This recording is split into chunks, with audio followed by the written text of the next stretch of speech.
Hello and happy Friday, and thanks for tuning in to RadioFreeRhinecliff.org. In this show in particular, correct me if I'm Norm, I'm your host, Norm, and thrilled to be here tonight with Ken Longert. That's Ken, me. Thanks for coming. So just before we went on, you said you had 40 years in show business. That's correct. What, doing what? Were you ever on stage or were you always behind the... No, I was always behind the scenes. Okay. I started out majoring in theater in college, and my mentor was the lighting designer and production manager for the Eric Hawkins Dance Company. Nice. Eric Hawkins was a major player in the world of modern dance. He was Martha Graham's first husband and the male image for all the male dancers to follow. Right. And they got divorced, and he was blackballed, and started his own dance company and his own dance aesthetics. And my teacher was his lighting designer and production manager. So when I graduated college, I took over, and my first job out of college was basically taking this dance company across the country. What does that mean, taking them across? Well, basically, we would go into various venues, and we would set the lights. We would hang the scenery. We always traveled with sculptural scenery. Okay. And so you take set the whole stage. Show. Right. We would go in trucks and set the stage, and to Eric's aesthetic, which was perfection. That sounds like kind of a great job for a kid straight out of college. Right out of school. And where were you in college? I went to Hunter College in the Bronx. And I had an opportunity. There weren't too many students that were into theatrical technology. So I was lucky that I was exposed to a lot of different things, and actually started even working professionally when I was still in New York. That's amazing. I worked at the New York Shakespeare Festival. I started out as a carpenter. I worked on various shows. I worked with Joe Papp. I worked with Joe Papp at the Lincoln Center. I worked at the Delacorte in Central Park, and on the Mobile Theater as well. And did you go to high school in the city as well? Yeah, I went to DeWitt Clinton High School, which was just a normal, everyday, regular high school. And nothing special. Where? In the Bronx. Oh, yeah. And do you mind me asking, what year did you graduate? I'm sorry? What year did you graduate DeWitt? 1968. Okay. And I graduated college in 72. Okay. And so what was that like? I mean, that puts you in high school sort of during the Vietnam War era. Yeah, well, that was all going on. My life has always played sort of like with the current events going on as in the background, and the details of my life sort of going on in the foreground, per se. Right. So, and did the background and foreground intersect very often, or were you... Well, yeah. I mean, I remember getting my job. I was the lighting. I taught lighting for dance and drama at Bennington College, and that was a job that I got when I was 24 years old. Okay. And that day, when I was being interviewed in a bar in down in Greenwich Village, Nixon resigned. It was on television the same time. So I mean, it's, there was a movie, I mean, this movie is constantly playing, and it's still playing today. Right. It's funny, this movie's still playing. Yeah, it's still playing. And you were creating theater. Yeah, I was creating theater. I was doing dance. I felt that I was growing as an artist, and I always felt like I needed to reintroduce myself to new things and reinvent myself every few years. Right. So I evolved from dance to theater, and then from theater I got involved in some concert work, and I was working for various production companies around New York. The first companies that ever really did what now turns out to be major, like rock and roll touring. So I was a production manager for a company that specialized in sort of hard rock touring. We did Billy Joel, we did the Cult, we did AC/DC, all these various like hard rock bands, touring and local. And what I did for the company was I handled the local events. Okay. So from the local events, I got involved in producing fashion shows. And in the 80s, I wrote the book. Kind of a leap. I wrote the book on taking fashion shows from basically ladies' luncheons and turning them into large I did all the major extravaganzas of the 80s. Right. I worked for Calvin Klein for 10 years. I worked for Oscar de la Renta, every major Issey Miyake, major Japanese designers, major European designers, American designers. And that was pretty much how I spent my life in the 80s. So you say worked for, but you weren't on their staff. You were on the staff of some production company or your what company? happened is in 1980, I opened my own production company, and it was full service production. And that was sort of my métier, was to offer everything anyone ever needed in terms of full service production. So I did the lighting, I did the staging, I did the sound, I did the scenery, I did the special effects, video projection, whatever somebody needed from a technical point or design or technical point of view. Right. I was there to enhance their production. And so when you moved into the fashion world, did you move out of the rock and roll world? Well, I always dabbled, but, I basically went to, to where I was being drawn to and to where the money was at the time. Right. So, and, I fell into certain niches and in certain areas, I was the flavor of the month. So, yeah, that's good to I took advantage of that. Now, while that was going on, I was also managing something called the passenger ship terminals, which was a venue in Manhattan where the passenger ships came in. And when they weren't dealing with cruise liners and ships, we were staging trade shows. It was like a little mini Javits Center. Yeah. So I was there for 20 years. I think I went to invent I'm sure you did. Yeah. And that led to a big change in my life, which was something called 9/11. That morning, I was working with the Office of Emergency Management. They were staging exercises, and somebody yelled out on the radios that a plane just hit the Trade Center. And I was involved for the next 4 days. The Office of Emergency Management, FEMA, so what federal agencies moved into the piers, so we had to set them up and get them up and running. Okay. Now, I was there when Giuliani came with his future wife to discuss the color of the carpet of the morgue, but there were never any bodies. Egans. All right, so let's back it up to that morning. Right. At 9 a.m. or 8 a.m. or whatever. Well, we were doing emergency exercises. And what was your role in the Office I of was the Emergency production Management? manager, so I was there. I made sure they had power. I made sure they had audio. They were giving instruction to their people using the venue sort of like as a big classroom. The venue being the passenger ship. Yes, sir. Okay. What a crazy place to find yourself for this crazy event. Well, I was always there. I staged events. I was the guy that made the events happen. Events for the OEM, right? Sorry? You weren't always staging events for the Office of Emergency Management. No, but I was staging events in fashion. I was staging events in. I was promoting mass culture in all kinds of different ways. Right. But when the planes hit the towers, they weren't looking for the Alvin Ailey Dance Company. They were looking for the Office of Emergency Management. I'm sorry, say that again? I say when the plane hit the tower, they weren't looking for like the Alvin Ailey Dance Company. No, they weren't. They were looking for the Office of Emergency Management. Right, exactly. And we happened to be at that place at that time. Right. So basically, they left and they went down to ground zero. And that day was very kind of dreamy, and my assistant and I actually watched the buildings collapse from the roof of the piers, which was just down the Hudson. Right. Okay, and then the next day we got called into action. And what does that mean? What kind of action? What that meant was we provided all the electrical, all the telephones, all the communications for all the federal agencies and state and city agencies that actually descended on the pier as sort of the central location. Sort of a command center there on the pier. Command center, right.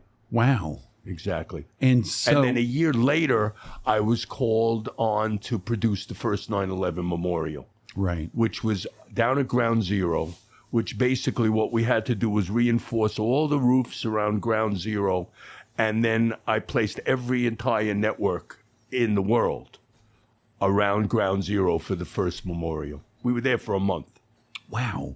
We were down there for a month. Amazing job. Yeah, these were the kind of events. I mean, other events that we staged events for the government of Saudi Arabia. We staged events for all kinds of different people in all strange places because we specialized in taking non-theatrical locations and turning them in, bringing in the lights, bringing in the stage, bringing in the sound, bringing in the dressing room, bringing up the power, et cetera, and within a matter of sometimes hours, we would transform, whether it was a hotel ballroom or a barn, into what were some of the most challenging non-theatrical locations you had to fit for sometimes it was school auditoriums, sometimes it was just outside on a field. It was all different types of things. Right. Sounds like a blast. And then, after 9/11, things changed a lot. How so? I moved on from the Piers for various reasons, and I got involved in trying to help rebuild New York. I got involved with NBC, and I did the C7 conference for NBC, and at that same time, we were launching the MSNBC and CNBC. So I was involved in a lot of the early days of the programming, stuff which is still on today, actually. Right. And at the same time, while all this was going on, I was an outside contractor at Pratt Institute. And I always, for 28 years, I produced their student fashion show, their student art show, and their graduation on campus every April, May, and June. We just lived at Pratt Institute. So all this was going on at the same time. And where were you living during all this? I lived in Manhattan. Well, I started out... when I first started my company, I was teaching at Brooklyn College. I was the technical director for the 2 rental theaters at Brooklyn College. Okay. And I was living behind Brooklyn College. We bought a house. We moved from the Bronx to Brooklyn. And then in 1986, I moved into Manhattan. And whereabouts?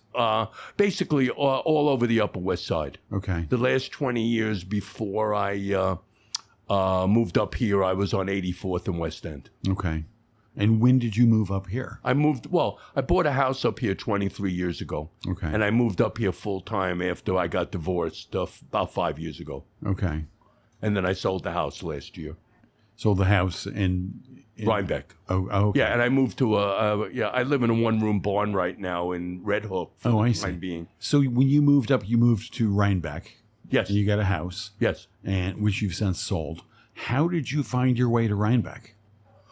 Well, that's also serendipity. I mean, if you're open to experiences, they happen.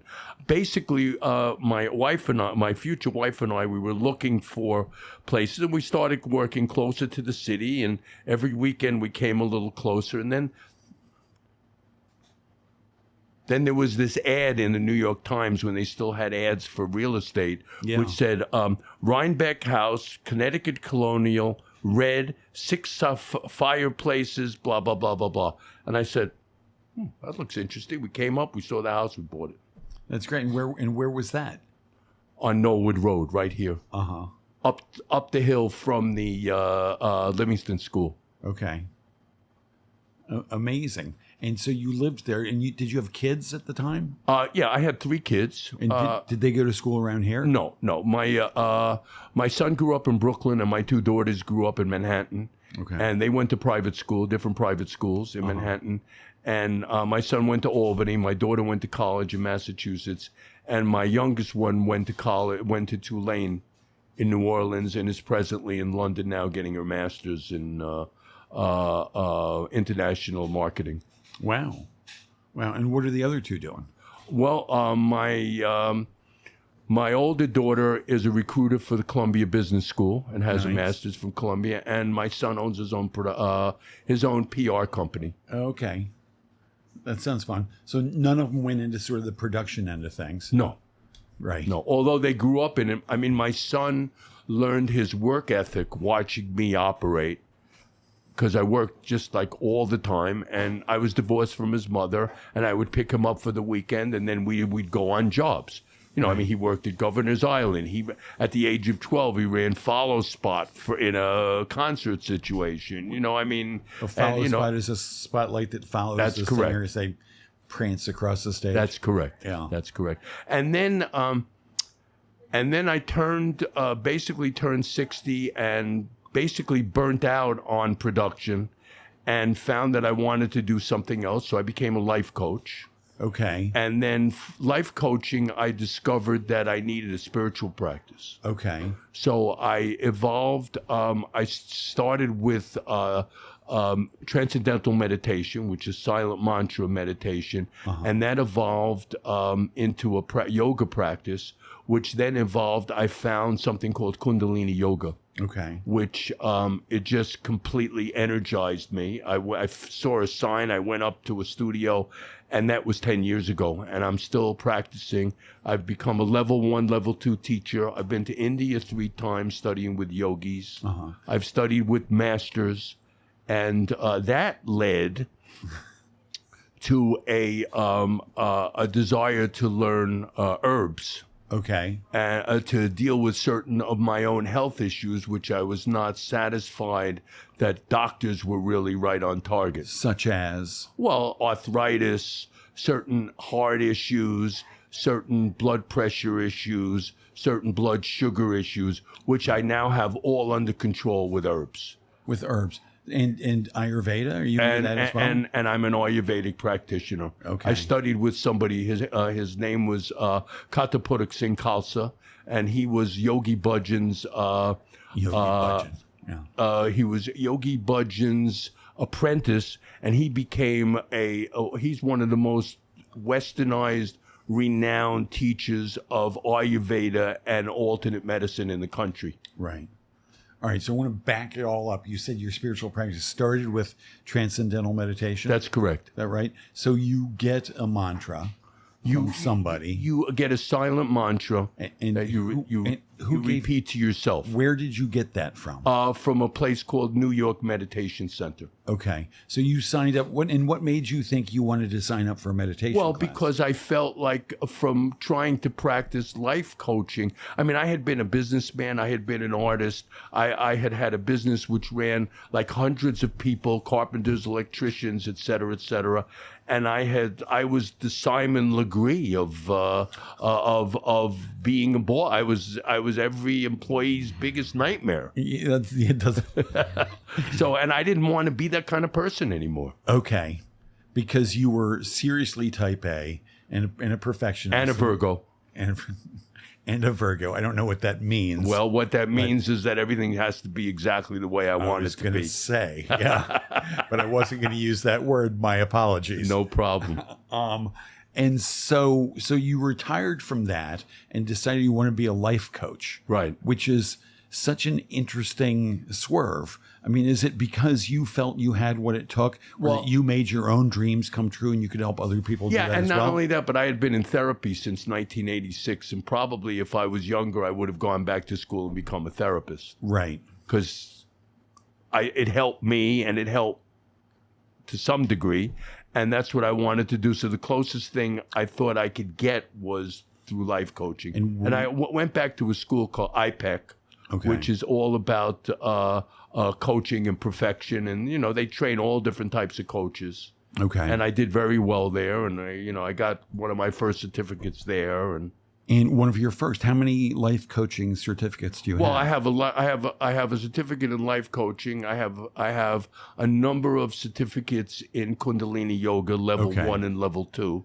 and I have a number of certificates in herbalism, in Chinese medicine, in Ayurveda, and everything else that goes along with it. So the life coaching course, how long is that? A year. A year. And you come out, you've got a certificate. And did you get a lot of clients? Yeah, I got some clients. And did you enjoy that work? To some degree, I did. Yeah, but it wasn't enough. So I felt like I needed to move on to something else. And you thought that meditation would be helpful. Well, it was funny because the roots of meditation were actually in college, because my teacher was also, and Eric Hawkins, which is where we started.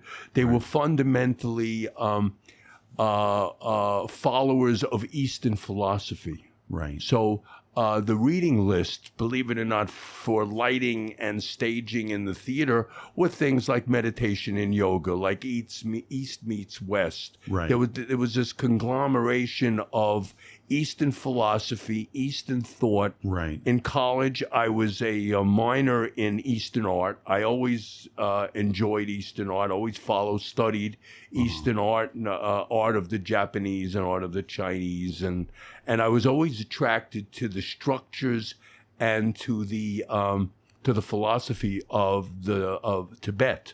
Okay. And I was planning a trip to Tibet when the whole Wuhan virus came down, and I wasn't able to get to China or Tibet, but that's still on my bucket list. Okay, so that's just like 4 years ago. Right, exactly. I haven't really been able to travel during the pandemic. Right. And why Tibet? Because of the religious. Well, I was told by a spiritual master that I was a Tibetan monk in another life. Oh. And there's always been an affinity for me for things Tibetan. I lived in Leh Ladakh, which is right on the Tibet border in India, for a month. Okay. And I've always been attracted to that thinking and to that way of life. And why were you in India for a month? Well, I went on 3 different yatras. I was there for 3 different what? 3 different yatras. A yatra is a spiritual voyage. Okay. And I traveled with a yogi. His name was Yogi Amandeep, and he would run these yatras. And the first time I went to Dharamshala and met the Dalai Lama, just all by accident, met the Dalai Lama and meditated at the Golden Temple in Amritsar, which is the center of religious thought for the Sikhs. Okay. And then the second time we traveled to a temple in the Himalayas called Hammoud, which you can only access by donkey or mule. Okay. After a certain point. And I was always responsible for doing the sound. So I actually brought the sound equipment for the class up into the Himalayas on donkeys. By donkeys to a place where presumably they had electricity. Yeah, well, they had generators. Okay. Yeah, it was pretty primitive, the whole thing. So at some point you got to meet the Dalai Lama, which must have been pretty thrilling. Yeah, it was me and 500 red robe monks in a room. All by accident. Somebody said, "Hey, come on, we're going up here." And I just jumped in the taxi, and I got out of the taxi, and we walked into this temple, and it just so happened the Dalai Lama was there. Amazing. Yeah, I mean, that's the way my life has been. I had a similar experience in Woodstock like 15 years ago. Yeah. I was living there, the call went around, hey, the Dalai Lama is going to be at the rec park. You know, which is where tennis courts and the ball field and jungle gyms and stuff. And I'm like, no, he's not. And everybody was like, yeah, he's going to be at the rec park because he's up at the KTD monastery. Right. And I'm like, no, he's not. And we're like, all right, whatever, let's go. And so we went and we put down a blanket, and sure enough, the Dalai Lama comes out and talks to like 1,000 people. It was so amazing. Right. Yeah. And so you found your way at some point after that to Tibetan Buddhism? Well, actually, yeah. See, to my mind, Kundalini Yoga is a combination of Sikhism and Tibetan Buddhism. Okay. See, because the Kriyas, which are a series of asanas for a particular purpose, and there's every purpose under the sun, came from Tibet. Okay. And the yogis would go into Tibet, get the Kriyas, and come back into India. So that's how that worked. Okay. So, yeah, and I'm still confused. That's okay. How is Kundalini different from other kinds of yoga? Well, Kundalini is the yoga of awareness. Okay. Kundalini starts out with a pranayama, which is a breathing exercise, and there are thousands of them. Okay. And then goes into this kriya, which is Kri in Sanskrit means action. So it's a series of asanas, a series of actions for a particular purpose. It could be for relaxation. It could be to clean out your liver. It could be to bring the Kundalini energy up through your chakras to the top of your head. There's all different activations that are involved, and then ends with a final meditation. Okay. And every class every Kundalini class. Every Kundalini class starts with an opening, Ong Namo Gurudev Namo, which sort of opens the portal and opens you up to the masters that have come before you in Kundalini. Okay, what yoga. portal is opened by that? The portal of Kundalini energy. And a portal is a door, an opening between two places. That's correct. And so you're in this one place, and this door opens. What's the other place? Is it a physical place? The other place is the energy of the universe. Okay. That resides in our Mula Bandh, which is our first chakra. And the idea is to move the Kundalini energy from your Mula Bandh up your spine, through all your chakras to the top of your head. All right. So this is radio, so you can point to where the Mula Bandh is. Where's that first chakra? The chakras start out at the lower end of your where your backside is. Okay. And then the chakras work through where your sex organs are, where your midsection is, where your heart is, where your throat is, where your third eye is, and the top of your head. So it's 6? 6 or so. Yeah, I might have missed one. So where's the Mula Bandh? That's your butt? At the bottom. Okay, at the bottom. Are there two? Is there a chakra in the bottom back and in the bottom front? Well, I mean, we're only speaking energetically. Right. So, yeah, I mean, basically there's one chakra. Okay. But, I mean, the energy is in all of us, and it's all around us. And it's what we have in common with everything we come into contact with. So we're all part of the same energy. Right. Now, also, Kundalini Yoga breaks off into different areas. There's something called Satnam Rasayan, which is healing with meditation and touch, which was an offshoot of Kundalini Yoga. Right. There's also something called White Tantric Yoga. Yogi Bhajan, who was the master of Kundalini Yoga, was also the Tehan mantra, and basically what that means is he was the master of also White Tantric Yoga.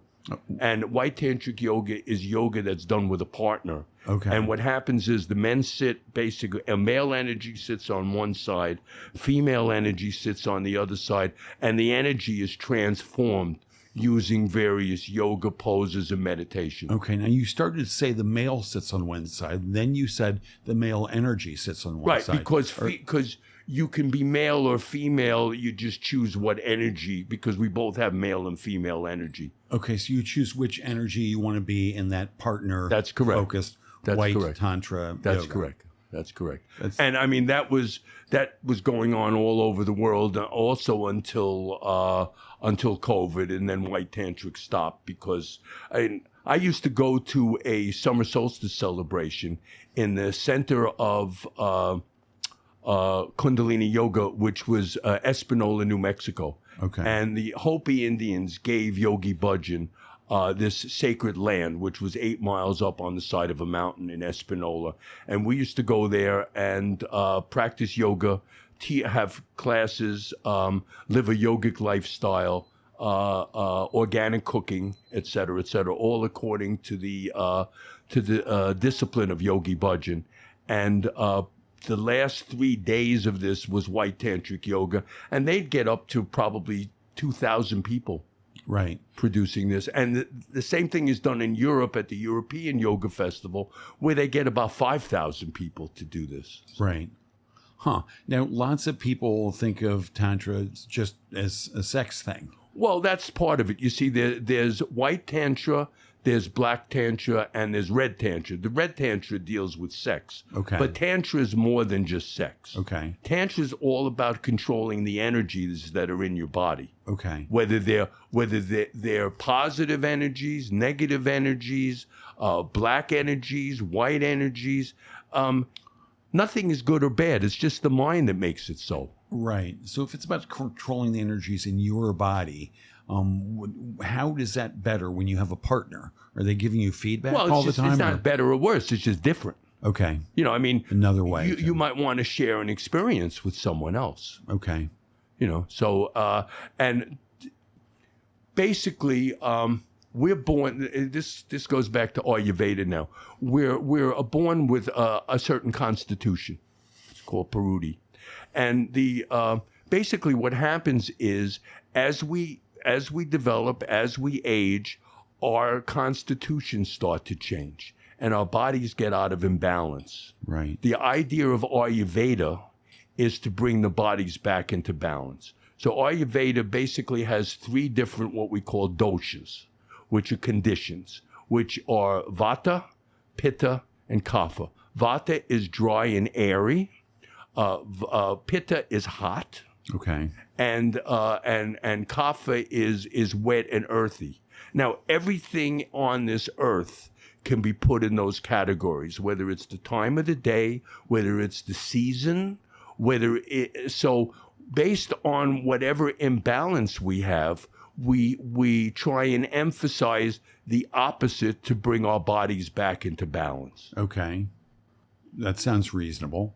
And Very reasonable. And so you studied this somewhere and got a certificate there as well. Yes. And do you help people? Yes, I do. Well, that leads to Ayurvedic? what I'm doing now. What I'm presently doing now, after the pandemic, I was fairly isolated. I was living in this huge house with my 2 dogs, who have now both, unfortunately or fortunately, passed away.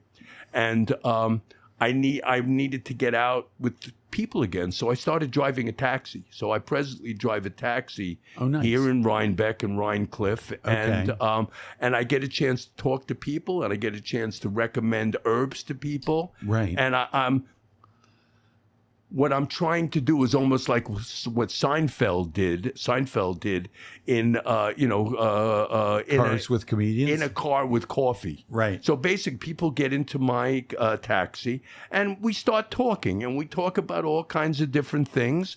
And sometimes people are receptive, sometimes they're not. Sometimes people like the herbal remedies I recommend to them. Or, I mean, I had a guy that was having trouble with his eyesight, and I recommend some things for his eyes, and he came back, Ken, it's amazing. I had macular degeneration, and now I can see again. You know, I mean, this stuff goes on all the time, and I'm having a ball. So I'm, driving a taxi and making some money and also giving back. Right, right.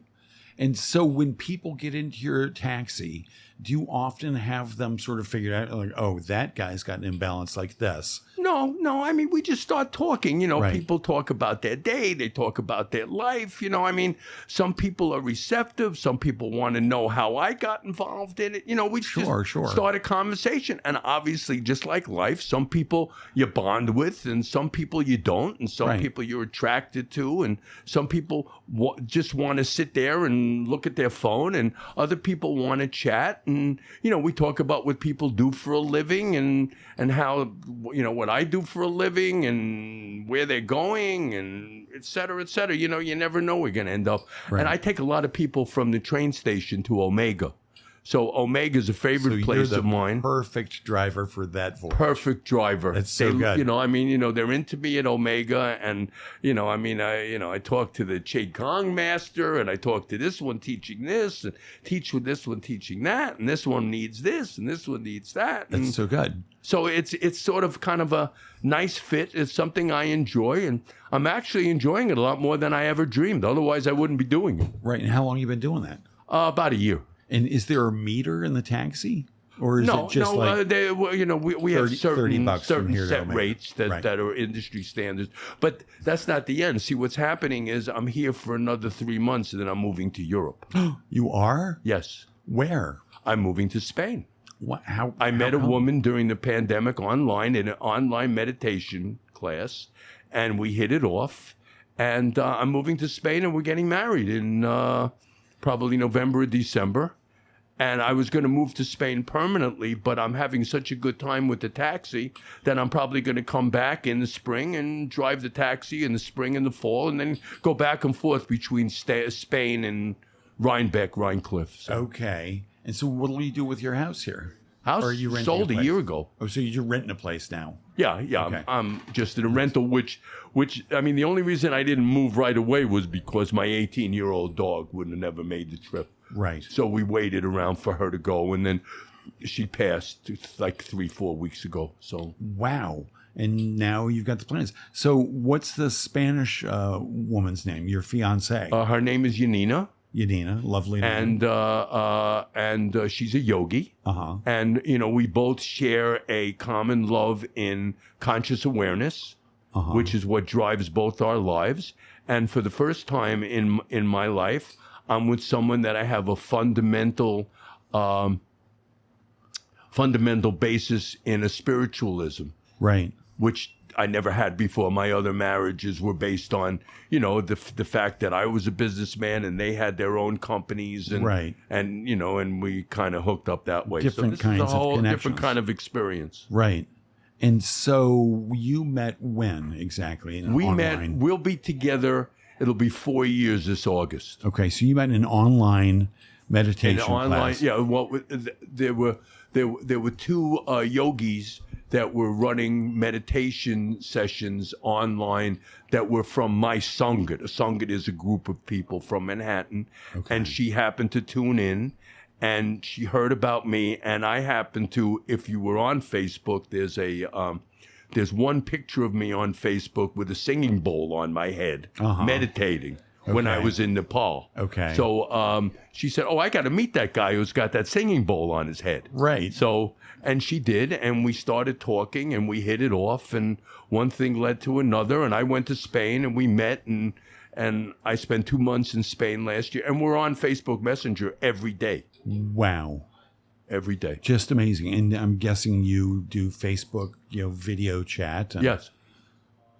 And what does she do over there in Spain? She was kind of knocked out of commission by COVID was much worse there. They wouldn't even let people outside in Europe. Yeah. I mean, so she was teaching yoga. Okay. And she was running yoga classes in her house, and all that kind of ended. And then it turned out she needed a hip replacement.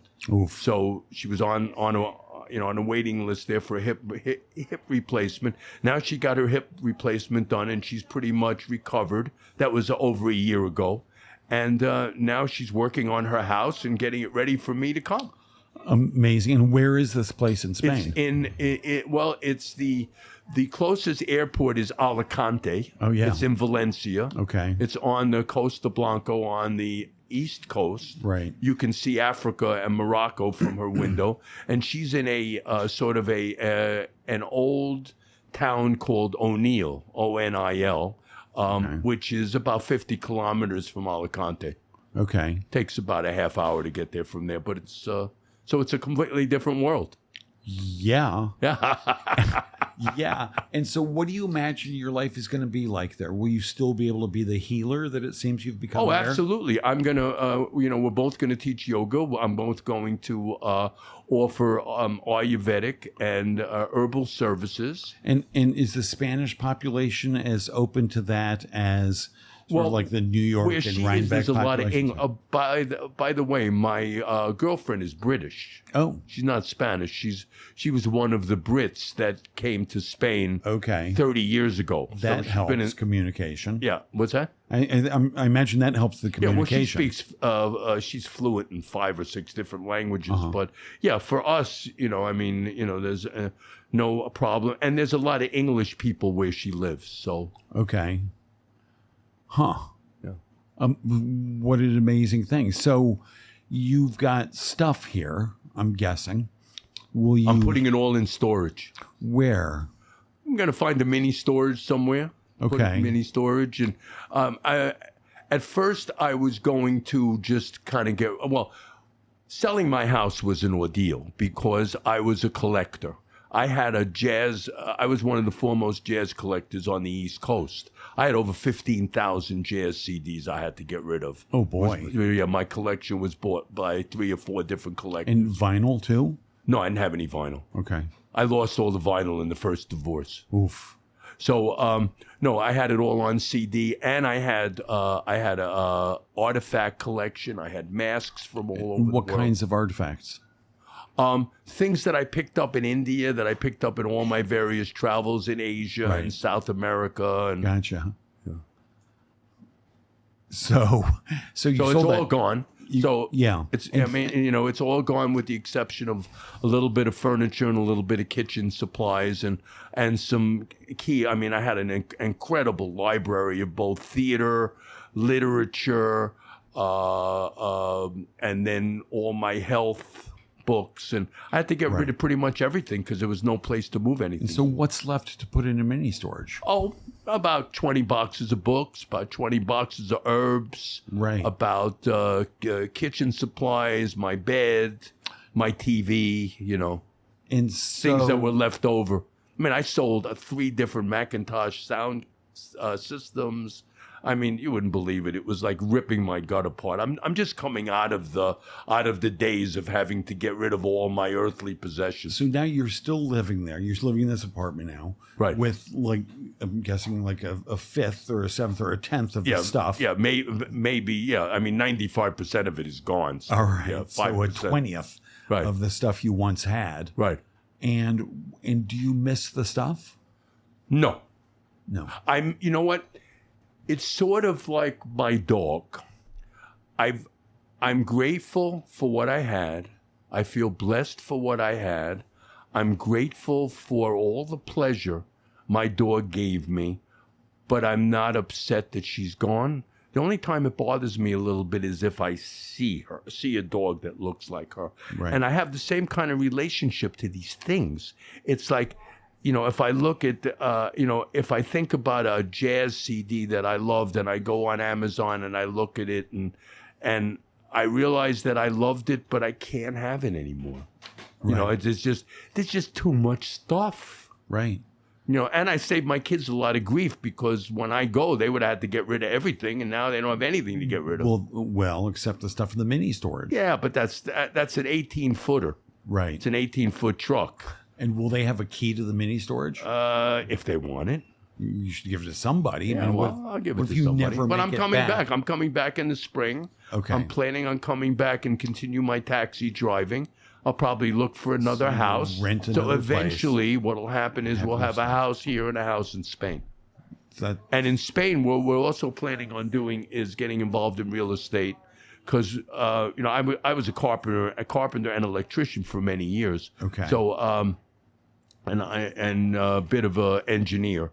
So we're talking about flipping houses and real estate is actually very inexpensive in Spain. So you can actually make a living doing that. So Okay. What fun! why not? What a crazy, beautiful adventure. Yeah. So Every day is an adventure. Well, if you got the right attitude, right? I mean, not for some people. Yeah. So, who do you drive for here? You're a taxi driver. Well, I drive for a couple of different companies and drive for a couple of drive for a company so here if I and look there. up Rhinebeck Taxi, I'll get a phone number. Yeah, and exactly. I can't imagine there's too many companies Well, right here. there's a few different companies. I drive primarily for one. So Right. Now, we had another taxi driver, and here sitting right where you are, Spike. You must know Spike. Yeah, I know Spike. Yeah. And he also a storyteller. Right. And a writer. Right. And he writes a bunch. Do you ever read his stuff? Are you guys friends? No. You friendly? Oh, you're not? No. Are you enemies? Let's hear all about that. Yeah. No, there's nothing to say. Right. How many taxi drivers do you suppose there are just sort of servicing, say, Rhinecliff Station? Some people say too many. Some people say not enough. I'm not sure. Yeah. Yeah. But like 20? I couldn't say. Okay. I don't know. I'm just curious. I wonder how many taxi drivers this area can support. Well, I mean, like every business, businesses need to be able to expand and contract with the business. Like over the summer, there's a lot of stuff going on up here. In the winter, there isn't as much stuff going on up here. So right. So you need to be able to expand and contract with the business. And what about Uber and Lyft? Are they around? Are they doing the same thing? Uber doesn't always come. And I mean, people are terrified of the concept of AI. Right. But that's who they're calling when they call Uber. They're calling computers, and computers are sending drivers out to the area that don't really know the area. I mean, they're taking people's jobs away. So I'm not the person to ask about Uber. And are most of your fares on this side of the river? Both. Right. We go anywhere. I mean, I go to the airport. I go to Woodstock. I go to Rhinecliff. I go to Red Hook. I go, Right. Wherever people need to go, I go. Right. And have you personally spent much time in Woodstock? I know there's that Tibetan monastery. Yeah, I've spent time in Woodstock. Yeah. It seems like it would be a good place for a Tibetan Buddhist to be. Well, I mean, I tried to offer my services to various people, and, it's kind of a closed community, and people weren't really very interested, and they say, oh, well, we can use this guy for this and this guy for that. I said, oh, okay. Right. Yeah, so. The sound, the production services, or the Ayurveda services, or you got a lot of services Right. to offer, No, it seems. this was for the herbal and Ayurvedic services. Okay. Because I would be great if I worked in a health food store and could actually knew what these things that are on the shelf do. Right. And recommend the right thing for people and the right dosage. Because often herbs don't work because people don't take enough. Right. You need to start off with a loading dose, what they call a loading dose. Okay. And people hear about some of these doses and they think you're out of your mind. But that's what it takes to get things started. Because what? It's like a whole cup of herbs or something? It could be. Right. It could be, or it could be 30 grams of tea. And are there health food stores around here that have all of that stuff? Well, yeah, Sunshine over here in Rhinebeck. They do? They've got all the... Yeah, well, they have some stuff. Right. And then I understand that there's a herbal shop in the Catskills not too far from here. So. Okay. And so do you personally take herbs every day? Yes. And what herbs do you take? Well, I take I take argina for my heart. I take curcumin for arthritis. I take ashwagandha and lavender for keeps me calm and keeps me centered. Mm-hmm. And there are a lot of different herbs for a lot of different things. It really matters. If my blood sugar's a little high, I can take things for my blood sugar. If my blood pressure's a little high, I can take things for my blood pressure. Ooh, what do you take for that? Well, it's a combination. For instance, berberine and bitter melon are very, very good for blood sugar. Uh-huh. They help keep your blood sugar low. Okay. So, most people are deficient in magnesium. Most people are deficient in vitamin D3. I mean, right. even the tests that are given don't really measure correctly. And I mean, Western medicine isn't really set up for this. It's really, Western medicine is set up to maintain itself and right. to maintain the pharmaceutical companies right. and to keep the doctors going. When you go, it's a bit of a, it's a systemic problem with, the system. Right. They're supporting each other to a great extent. Yeah. So what do you do for magnesium? Magnesium glycinate. Is that a pill or? Yeah, it's a capsule, and basically, you want to start out with a loading dose of about 1,200 mgs, uh-huh. and you watch your bowels, because magnesium, when you're loading magnesium, it can make you a little loose, so that's normal. I mean, most people have problems with their bowel movements as well. So, Ayurveda basically attempts to serve the body in its complexity. Western medicine deals with symptoms and giving you pills for your symptoms. Less of sort we of a try and holistic. look at the whole person and see what's going on with the whole person and why the person is out of balance. And food is medicine. It's a whole, Right. a lot of it has to do with what you eat. Right. So do you have a whole, hundreds of questions long checklist? Yes. There are questionnaires to determine your dosha. And then from there, question to determine, the situation of your health. The idea is to get your dosha back to what it was when you were conceived. Okay. Because somehow that's ideal? Well, that's ideal situation for you. Okay, but I mean, some people sort of come out and they've got problems right away as, newborns. Right, exactly. So, you have to look at that and you have to figure out what's the situation. But that still doesn't change your basic constitution. You know, Okay. your constitution could be out of balance from the very beginning, but you still have to look and see what your constitution is. And so after all this time, I'm guessing your constitution is pretty well balanced. Yeah, I mean, I'm 72 years old, and I outwork people half my age, and I just can go on forever. So we'll see what happens. That's nice. And were your folks and grandparents also pretty lively? You know, unfortunately, my mother, who was a meat eater, got colon cancer and passed away at a relatively early age. And my father was a decorated World War II vet who had got shrapnel above his heart that they couldn't take out. And eventually, he was jogging one day and it moved and he died, and that was it. He has. Yeah. Wow. So. But my grandparents lived to ripe old ages. Okay. And, you know, I mean, and they didn't know much about, I mean, you know, a lot of my uncles and, you know, they ate meat and they suffered for it. So. And I'm guessing you're a vegetarian? I haven't had any meat in 20 years. Are you vegan also? Vegetarian. Okay. I'll eat eggs. You know, I mean, you have some kind of protein. So, you know, other than, you know, the usual tofu or, you know, whatever. Right. So, yeah. And is tofu a good source of protein? Yeah, it's a very good source of protein. As far as I'm concerned, some people don't like soybean and don't like tofu, but it happens to agree with me. So right, that's good. Because everything's got to be about what works for you.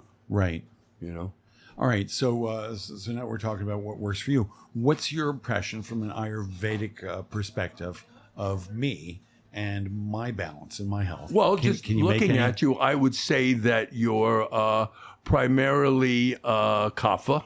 Okay, which is I'm writing this down. Right, which I mean, again, this is just looking at you, okay? But I would say you're primarily kapha, maybe have a bit of pitta, there's a little bit of heat there, but primarily you're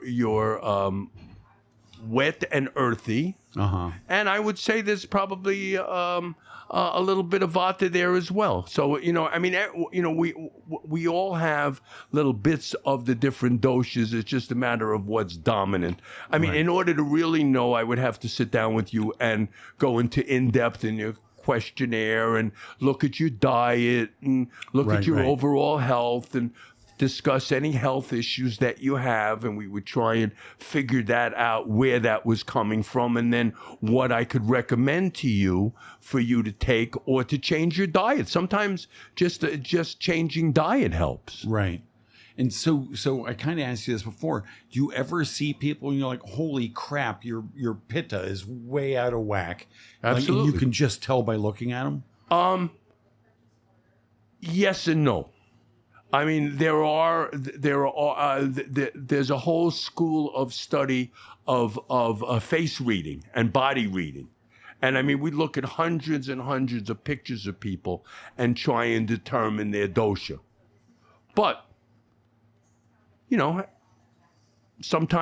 most of the time, it's also something else that's very important, believe it or not, is the condition of your tongue. Like you stick out your tongue, you can tell a lot by people's health. I can see you already have some issues just by the looking at the tongue. Yeah, looking at your tongue, I can see that you have issues. Okay. I mean, you know, we'd have to go into it in more depth. Right. But you know, you have that long line that goes down your tongue. That's indicative of some kind of imbalance. Okay. And so, how do people find you for this Ayurvedic consultation? I hand out cards. I'm working on my website right now. Right. And is it easy enough to do via Zoom, or do you really need to be there with the people? No, you can do it by Zoom as well. Yeah, okay. You can have Zoom sessions. I mean, just like taking classes on Zoom.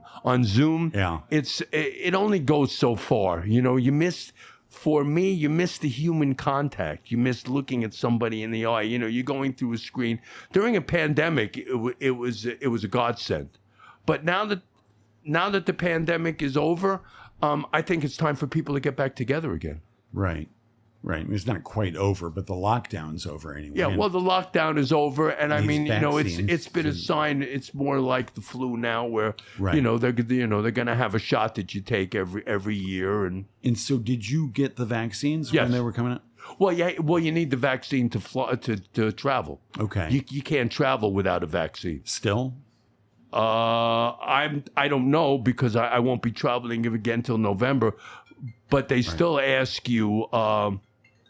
Yeah, it's me. I told you to turn your phone off. I don't know. You hear it. I can hear it in my phone. Oh, You that's can't it. hear it, can you? Yeah, I can. Okay, But whatever. that's okay. Well, we're almost done, right? Yeah, sure. Yeah. Only 45 minutes left. What's that? 45 minutes left. Wait a minute. I thought it was an hour. It's an hour. We've only been talking for 12 minutes. I'm kidding. It's 4 minutes. So where were we? We were talking about travel and, Right. and vaccines. Well, I'm And- not sure. I mean, I got stuck in Europe. I tested positive when I was leaving the last time. Ugh, The time before, actually. that's a whole world of hurt. Yeah, and I had to hang out, but it was really all about what test I took, because I took a very sensitive. I took the PCR test Okay. rather than the antigen test, and I had showed up like with just traces of COVID in my system, and they wouldn't let me out, and then I had to wait a week, and then I got tested again, and it was fine. So Okay. So let me ask this. Lots of practitioners of alternative medicine, and Right. here in the U.S., it's like there's medicine and everything else.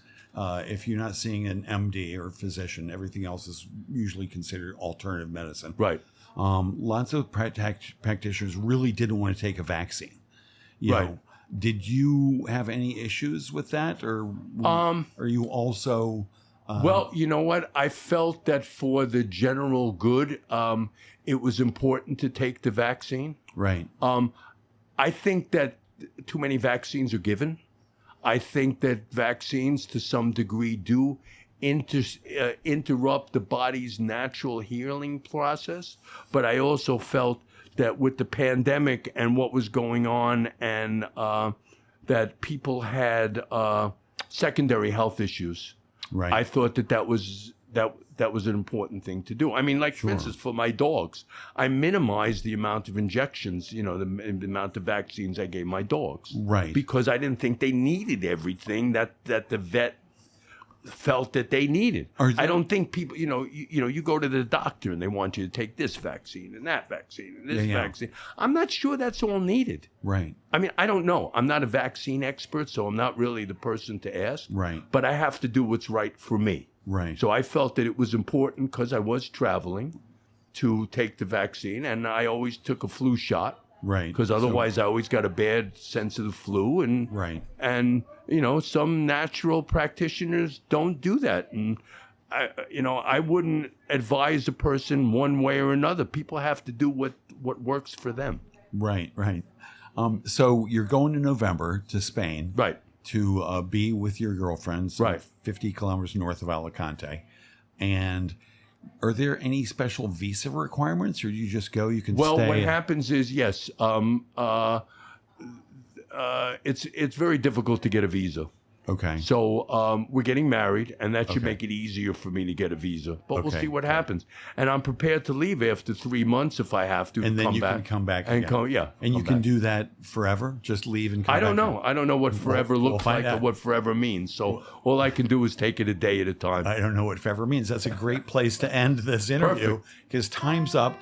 Ken Longert, thank you so You're much very for being welcome. here. Thank What a you. fucking treat. And how lucky any person would be to get you as their taxi driver. Well, we'll see what fastest happens. trip ever. It's really all about serendipity. Yeah. It's really about whoever's, because we're really not in control of our lives. Control is an illusion. There you go. If you go to India, you see that control is an illusion. Yeah. And we just have to really be able to know who we are, live in a life of conscious awareness, and do the best we can day to day. So true. Thank you so much for coming. And as we say in Kundalini Yoga, Sat Nam. Everybody have a good night. Good night.